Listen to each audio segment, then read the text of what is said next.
Let's cut the bullshit. We've got straight up marketing advice. You should use it. Just drop the jargon. Adam and Simon's Bullshit Busters. Hey everybody, and welcome to the next episode of Adam and Simon Bullshit Busters. I am Simon Batchelor. I am Adam Bastock. And this week we are going to be discussing the question, do social media channels have an impact on SEO? So this is quite a common question that we get asked quite a lot. It's a sort of question that I think floats around some people thinking that making a social media channel or joining a social media network can help them with their SEO strategy. So Adam, do you want to bust this myth wide open? Do you want to tell us what is the reality we're looking at here? Yeah, so I think the short answer is no, but the real answer is probably a bit more nuanced with that, and there are kind of reasons why people think it does, and they're not always incorrect. So I do want to explore this a little bit more because the reasons are good.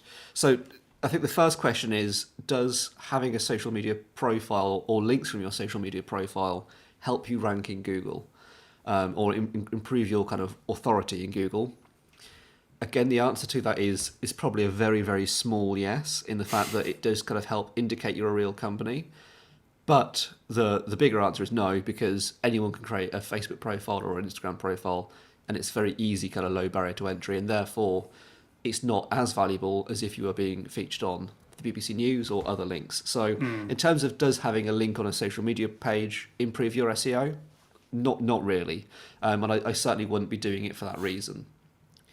Now, I think the second part of that is then, does having a social media strategy help your SEO? I think the answer there is a little bit more towards the yes, because if we take like YouTube or Medium or one of those kind of platforms as a social media network, and you are creating content on there that is original, unique, and getting engaged with, that will then probably rank it in Google itself.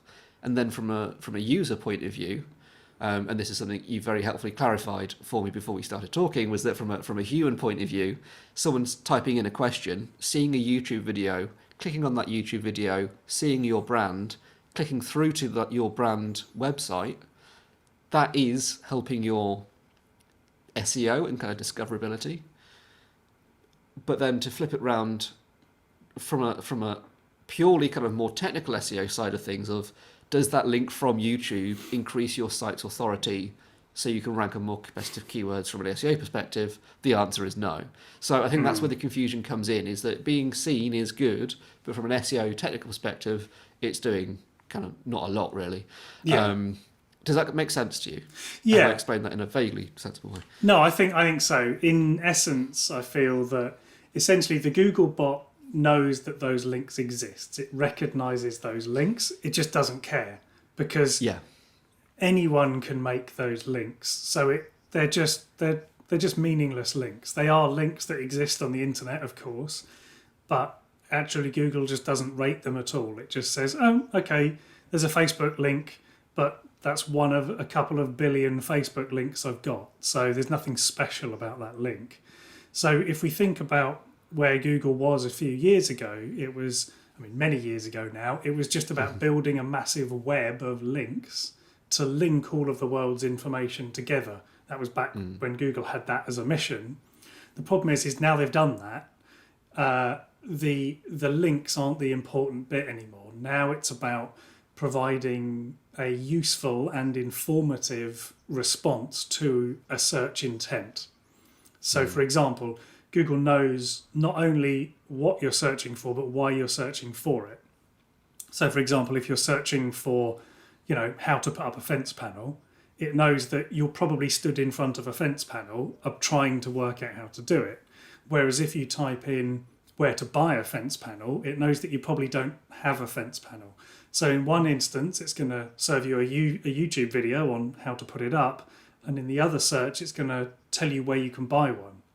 And that level of contextual understanding behind a search is the reason why the answer to the question is both yes and no. Because a Facebook link doesn't add any value to either of those searches. So from Google's point of view, why would it care? Whereas, as you said earlier, having some content on YouTube actually is a really good thing for Google to be able to serve up, because most people who type in the question "how to ... find the results in a video. So YouTube, being the world's second largest search engine, is there because the answer to most "how to ... questions are solved by the search engine YouTube, if you see what I mean. So I think that is why that yes question still, that yes answer still exists, because actually, does having a YouTube video on a certain topic help your SEO? Well, in a roundabout way, yes, it does, because it's your brand, it's your face, it's your expertise that the user has found in response to their query. And YouTube does have a website link on it, fans of our YouTube channel will of course have clicked through to our website, adamandsimon.com. So, yes, that link does exist, but it is very much for the human level user who is like, this video is absolutely brilliant, I want to know more, I'm going to click through to the website because I know that's where I can buy my fence panels, connect with them, whatever that may be.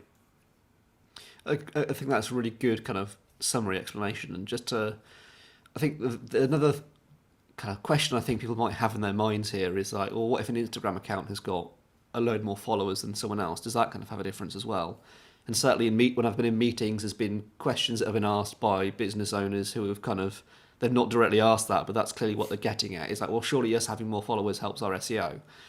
And I think I can kind of see where that's coming from, but ultimately I think this is a question more around signal strength, I guess, or like kind of the amount of points that Google might assign to certain things to say whether it's more important or not. Is if you've got an Instagram account with 10,000 followers, I would say that most of those websites will have a stronger domain authority and have a stronger web or SEO presence than Instagram accounts with only 10 followers. I think that would broadly be true. But I do not think that correlates based on the fact that they have an Instagram account. That will be because they are doing so many other things that have got them that many followers on the web in other locations, where someone who's got 10,000 followers may also have been doing a lot of PR and outreach and blogger kind of connections and then building links with people and communities that way. As you say, they've probably got a YouTube channel they're doing and various other things. So I think that's where the confusion comes in a little bit, is that correlation and causation thing of just because someone's got a big Facebook page with a lot of followers on, that doesn't necessarily mean that they've got that page is going to be more valuable from an SEO perspective. They're doing well on SEO because of the other work that has achieved them those 10,000 followers. And, Yes. And from a human point of view, having that many followers on Facebook or Instagram or wherever it is going to be another social signal that helps. And you might see more SEO traffic because of that, but branded SEO traffic, it doesn't necessarily connect up. From a technical point of view, it's a human signal. Yeah, so I think really the sort of summary of it in my mind is that having a social media channel which is active and full of great, useful, engaging content will bring you more humans.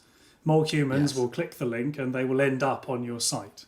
It won't, however, magically ping you to number one in Google. Exactly. Even if a lot of humans click on the link, that traffic doesn't matter to Google. Google can't replicate that traffic in response to a search, so it doesn't really care about it.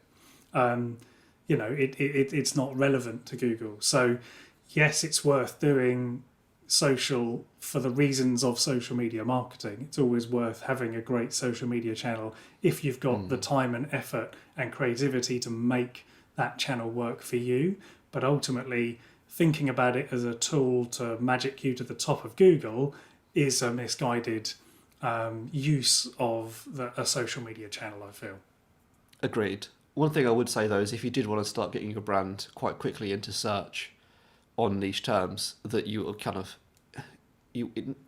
as a kind of tip or a recommendation would be to start creating YouTube videos that answer people's questions that they're typing into Google that are not being answered by anyone else. I think that's a really good way of doing it, and you can see quite a lot of traffic that way even if your website can't rank, because as Simon said earlier, YouTube is the second biggest search engine in the world.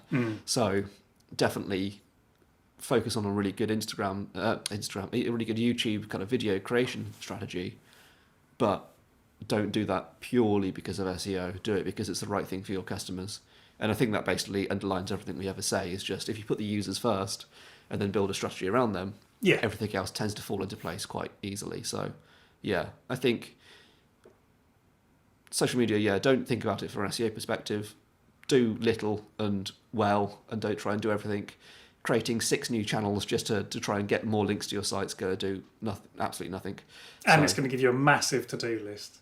Yeah, exactly. So which is just daunting and stress-inducing just thinking about it. So yeah, do one thing, do it well, and move on. Yeah.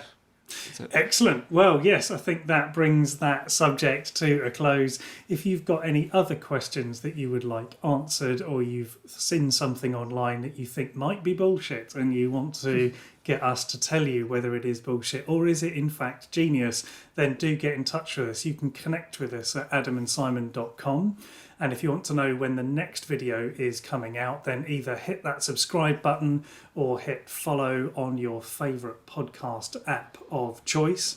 So thank you very much for listening and watching, and we'll see you next time. Goodbye. Bye. Just drop the